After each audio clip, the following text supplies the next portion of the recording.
Ravi de vous retrouver sur le plateau de Champ de Vision, la chaîne de télévision des Culturales, et on va parler pommes de terre, ou plus exactement et plus précisément fertilisation azotée des tubercules de Parmentier. Pour cela, j'accueille Francesca Degan. Bonjour Francesca. Bonjour.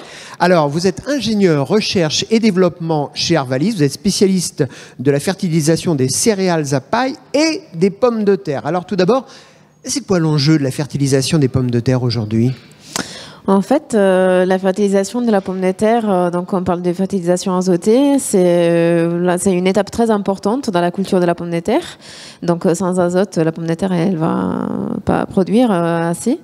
Et donc actuellement, les agriculteurs donc ont des pratiques, donc soit on apporte toute la dose à la plantation, soit on peut fractionner, c'est-à-dire apporter une partie de la dose au moment de la plantation et une autre partie au moment où la plante absorbe le plus. Donc les taux d'absorption de l'azote est le plus important.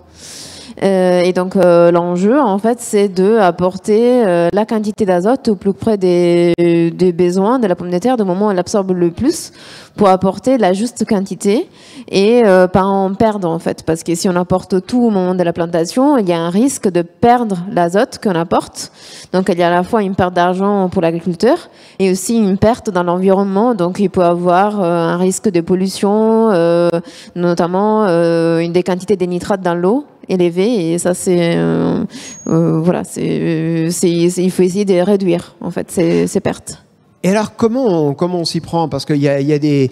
Pour justement éviter ces pertes, utiliser les bonnes doses, etc., il y a des outils d'aide à la décision que vous avez mis au point?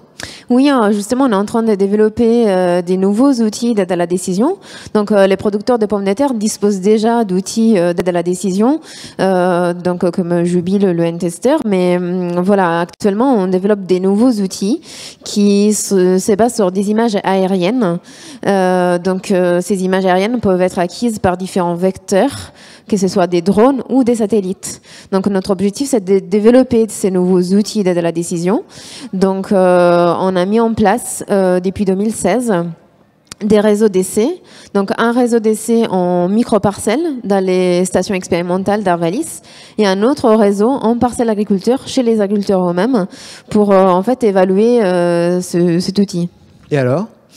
Et alors, les résultats sont très prometteurs. Donc, les 3 premières années d'essai, donc on a eu à peu près 1000 micro-parcelles en 37 lieux différents. On a eu un taux de réponse de l'outil positif de 70%.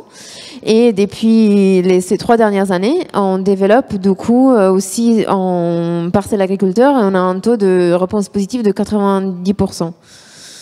Et alors ça reste pour le moment de l'expérimentation, ou ce sont des outils d'aide à la décision que les agriculteurs vont pouvoir acquérir dans les semaines, les mois, les années qui viennent? Alors pour l'instant on est toujours au niveau du prototype, donc on a un groupe d'agriculteurs testeurs on va dire, et les prochaines années, mais sur les très courts termes, donc l'année prochaine ou dans 2 ans, les agriculteurs pourront bénéficier de ces nouveaux outils d'aide à la décision. Parce qu'en fait, l'idée, c'est que vous mettez au point un système qui après sera développé par des entreprises, c'est ça? Ou ce seront des systèmes qui seront made in Arvalis?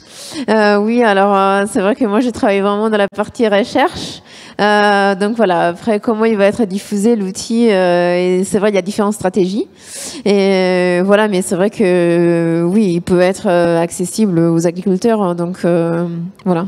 Et il y a une chose qui est importante dans ce que vous dites, c'est qu'à la fois ça aide l'agriculteur à utiliser les bonnes doses au bon moment, qu'il n'y ait pas de déperdition, et aussi quelque part ça a un impact sur l'environnement. Oui, absolument. Donc il y a ces 2 objectifs en fait.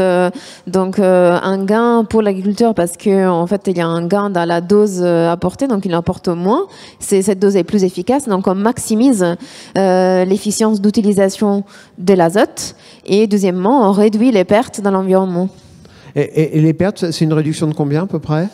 Bon, là, ça dépend, c'est très variable. En fait, ça dépend de la parcelle, des pratiques précédentes de l'agriculteur. Mais en fait, on a La majeure partie du conseil qu'on donne, c'est en fait un conseil de non-apport de la dose complémentaire. Donc, on peut en fait gagner entre 40 et 80 unités d'azote, c'est-à-dire des kilos d'azote hectare. Oui, ça peut être important, oui, selon les contextes. Et alors, développement, je disais tout à l'heure, et c'est pas une question piège, hein, mais ça arrivera quand, ça, dans les exploitations? On espère. Parce que là, ceux qui nous regardent, ils rêvent. On espère dans 1 ou 2 ans. Donc, nous, en fait, on a 3 axes de développement actuellement. Donc, les premiers axes de développement, c'est réduire l'hétérogénéité du conseil au niveau de la parcelle. Donc, voilà, parce que le sol, c'est une variable très importante dans la production. Donc, nous, on essaye de faire en sorte que les conseils soient valables, même dans des parcelles très hétérogènes. Et donc, on travaille beaucoup sur cette question, encore cette année. La deuxième question sur laquelle on travaille, c'est faire l'impasse de la bande surfertilisée, c'est-à-dire permettre à l'agriculteur d'utiliser l'outil sans avoir une parcelle à côté où il met une dose surfertilisée pour comparer. Et les deuxièmes axes d'amélioration, c'est aussi créer un outil plus complexe où il y a plusieurs doses conseillées. Donc, actuellement, il y a soit 0 kg d'azote hectare, soit 40 kg d'azote hectare, soit 80 kg d'azote hectare. Et l'objectif, c'est d'avoir une palette plus variée. Donc, on a 3 axes d'amélioration R&D. Et du coup, on pense qu'on y arrivera dans 1 ou 2 ans pour fournir un outil complet.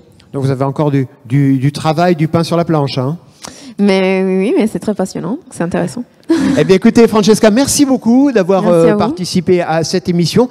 J'espère que vous en savez plus dorénavant sur la fertilisation azotée des plants de pommes de terre. On vous retrouve très bientôt ici sur le plateau de Champs de Vision. Et n'oubliez pas que l'agriculture de demain, c'est ici et maintenant.